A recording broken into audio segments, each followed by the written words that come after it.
Una pregunta muy importante en una sociedad es ¿cómo están distribuidos los ingresos en el país? Para responder esta pregunta, los economistas hemos diseñado varias herramientas. La más conocida es la curva de Lorenz.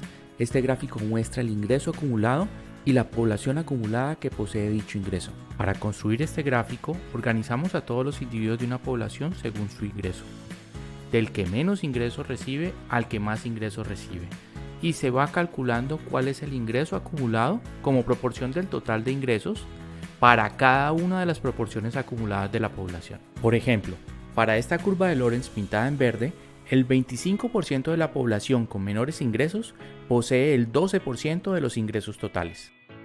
Para tener un marco de referencia para esta curva que refleja la distribución del ingreso de una población, se traza la línea de equidistribución. Esta línea refleja la situación hipotética en la que todas las personas reciben el mismo ingreso. Para poder comparar entre diferentes curvas de Lorenz, contamos con el coeficiente de Gini. Este mide qué tan lejos se encuentra la curva de Lorenz de la línea de equidistribución. El Gini estará entre 0 y 1. El coeficiente de Gini de 0 implica distribución del ingreso igualitaria, es decir, todos reciben el mismo ingreso. Un coeficiente de Gini igual a 1 significa total concentración del ingreso. El ingreso está concentrado en una sola persona. Estos dos casos extremos típicamente no se observan en la realidad, pero nos sirven de referencia para la interpretación del coeficiente de Gini. El coeficiente de Gini se puede emplear para medir la concentración de la distribución en muchos otros aspectos de la realidad, como por ejemplo las ganancias de las empresas, la riqueza, la distribución de la tierra o las ventas de las empresas en un mercado.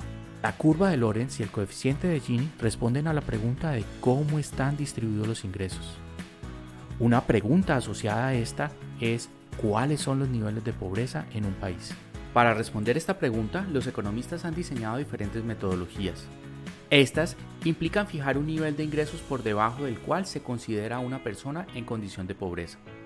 O también, adicional a los ingresos se considera el acceso a bienes y servicios para determinar quién es considerado en condición de pobreza o no. Indicadores de pobreza tenemos varios. Los más conocidos son la línea de pobreza monetaria y la línea de pobreza monetaria extrema. La línea de pobreza monetaria extrema refleja el dinero que necesita una persona mensualmente para comprar los alimentos que le permitan cubrir los requerimientos calóricos necesarios para subsistir. La línea de pobreza monetaria corresponde al valor en dinero que necesita una persona mensualmente para comprar los alimentos básicos, servicios y otros bienes mínimos para vivir. En Colombia, las líneas de pobreza son establecidas anualmente por el DANE. Los resultados se presentan como porcentaje de personas por debajo de la línea de pobreza como proporción de la población total.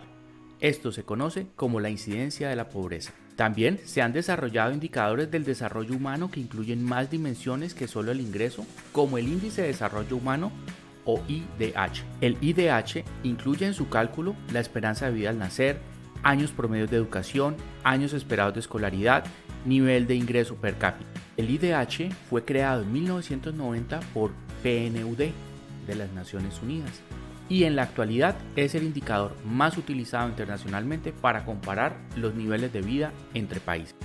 Existe una rama muy amplia de la economía que se encarga de estudiar la distribución del ingreso, la pobreza y el desarrollo. Este campo de estudio es grande y apasionante.